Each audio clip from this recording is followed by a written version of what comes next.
നമ്മളൊരു ടാസ്ക് നിങ്ങളുടെ ടീമിന് കൊടുക്കുന്ന സമയത്ത് നിങ്ങളുടെ ഏറ്റവും വലിയ ഒരു പ്രശ്നമാണ് ഇന്ന് ചർച്ച ചെയ്യുന്നത്. ഈ ടാസ്ക് കൊടുക്കുന്ന സമയത്ത് ടാസ്കിൽ രണ്ട് കാര്യങ്ങളാണ് ഉണ്ടാവാം. ഒന്നെന്ന് പറയുന്നത് അതിന്റെ എഫേർട്ടാണ്, രണ്ടാമത് അതിന്റെ റിസൾട്ടാണ്. നമ്മൾ എപ്പോഴും ശ്രദ്ധിക്കേണ്ടത് ടാസ്ക് കൊടുക്കുന്ന സമയത്ത് അവർ അതിന്റെ എഫേർട്ടിനെ കുറിച്ചാണ് ചിന്തിക്കുക. ഇത് എത്ര സമയം കൊണ്ട് എത്ര കോൾസ് ചെയ്യണം. ഇപ്പൊ ഒരു 20 കോൾ ചെയ്യാൻ വേണ്ടിയിട്ടായിരിക്കും അവർക്ക് കൊടുത്തിട്ടുണ്ടാവും. 20 കോൾ അവർ ചെയ്തിരിക്കും, 5 വിസിറ്റ് ആയിരിക്കും കൊടുത്തിരിക്കും, 5 വിസിറ്റ് അവർ ചെയ്തിരിക്കും. പക്ഷേ അവർക്ക് നിങ്ങൾ ഡിഫൈൻ ചെയ്ത് കൊടുക്കേണ്ടത് വാട്ട് ഈസ് ദ റിസൾട്ട്, എന്ത് റിസൾട്ടാണ് അവർ ക്രിയേറ്റ് ചെയ്യുന്നത്. ഈ കാര്യത്തെ ഡിഫൈൻ ചെയ്ത് കൊടുത്തില്ലെങ്കിൽ ആ ടാസ്ക് അവർ കംപ്ലീറ്റ് ചെയ്യും, ആ ടൈമിൽ അവർ കംപ്ലീറ്റ് ചെയ്യും, പക്ഷെ ഫൈനലി റിസൾട്ട് ഉണ്ടാവില്ല. അതുപോലെ തന്നെ നിങ്ങളുടെ കസ്റ്റമേഴ്സ് അവിടെ വരുന്ന സമയത്ത് അവർക്ക് ഇന്ന സർവീസ് ചെയ്യണം എന്നുള്ള ടാസ്ക്കാണ് നിങ്ങൾ കൊടുക്കുന്നതെങ്കിൽ സ്വാഭാവികമായിട്ട് ആ ടാസ്ക് എഫേർട്ട് സ്കോറാണ്, അത് കൃത്യമായി അവർ ചെയ്തിരിക്കും. പക്ഷെ ആ കസ്റ്റമർക്ക് കിട്ടേണ്ട റിസൾട്ട് എന്താണെന്ന് ഡിഫൈൻ ചെയ്ത് നമ്മൾ കൊടുത്തില്ലെങ്കിൽ കസ്റ്റമർക്ക് അത് ലോസ് ആയിരിക്കും.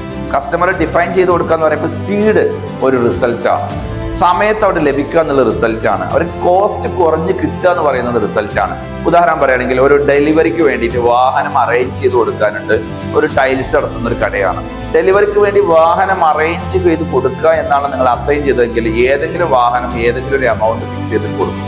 അവിടെ റിസൾട്ട് ഓറിയന്റഡ് ആയിട്ട് ഡെലിവറിക്ക് ഒരു വാഹനം അറേഞ്ച് ചെയ്തിട്ടുള്ള ഒരു സ്റ്റാഫാണെന്നുണ്ടെങ്കിൽ അവരെങ്ങനെയായിരിക്കും കൊടുക്കുന്നുണ്ടാവുക? അവർക്ക് ഏറ്റവും ബെസ്റ്റ് പ്രൈസിന് നെഗോഷിയേഷൻ ചെയ്തിട്ടായിരിക്കും ആ വാഹനം അറേഞ്ച് ചെയ്ത് കൊടുക്കുക. അപ്പൊ കസ്റ്റമർ നാം മോർ ഹാപ്പി ആവും. അല്ലെങ്കിൽ കസ്റ്റമറെ നമ്മൾ ചതിച്ച പോലെ ആയിരിക്കും കസ്റ്റമർക്ക് ഫീൽ ചെയ്യുക. കാരണം നമ്മൾ എന്തെങ്കിലും കമ്മീഷൻ അവരൊന്ന് വാങ്ങിയിട്ടുണ്ടാവും എന്ന് വിചാരിച്ചിട്ട്.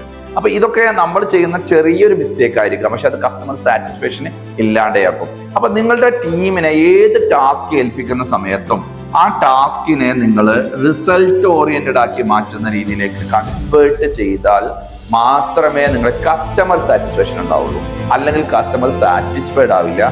ജസ്റ്റ് കസ്റ്റമർ ഓക്കെ ആയിരിക്കും, കൊടുത്ത പൈസക്ക് സർവീസ് കിട്ടി, പക്ഷെ അയാൾ ഒരു കാരണവശാലും നിങ്ങളിലേക്ക് റിപ്പീറ്റ് വരില്ല. അതോടൊപ്പം തന്നെ വലിയൊരു പ്രശ്നമാണ്, രണ്ടാമത് വേറൊരാളെ റെഫർ ചെയ്യില്ല, നിങ്ങളെ പ്രൊമോട്ട് ചെയ്യില്ല. ഇങ്ങനത്തെ ഒരു സാഹചര്യം നിങ്ങളുടെ ബിസിനസ്സിൽ ഉണ്ടെങ്കിൽ നിങ്ങളുടെ ഈ എല്ലാ ടാസ്കുകളെയും റിസൾട്ട് ഓറിയന്റഡ് ആയിട്ട് കൺവേർട്ട് ചെയ്തുകൊണ്ട് കൃത്യമായി അവർക്ക് ട്രെയിനിങ് പ്രൊവൈഡ് ചെയ്ത് അവരെ ട്രാൻസ്ഫോർമേഷൻ ചെയ്ത് കഴിഞ്ഞാൽ നിങ്ങൾക്ക് ഈസി ആയിട്ട് നിങ്ങളുടെ കസ്റ്റമേഴ്സിന്റെ റെഫറൻസും പ്രൊമോഷൻസും അതുപോലെ നിങ്ങളുടെ ടീമിന്റെ പെർഫോമൻസും എല്ലാം ഇൻക്രീസ് ചെയ്യാൻ സാധിക്കും. So focus on the result, not the effort.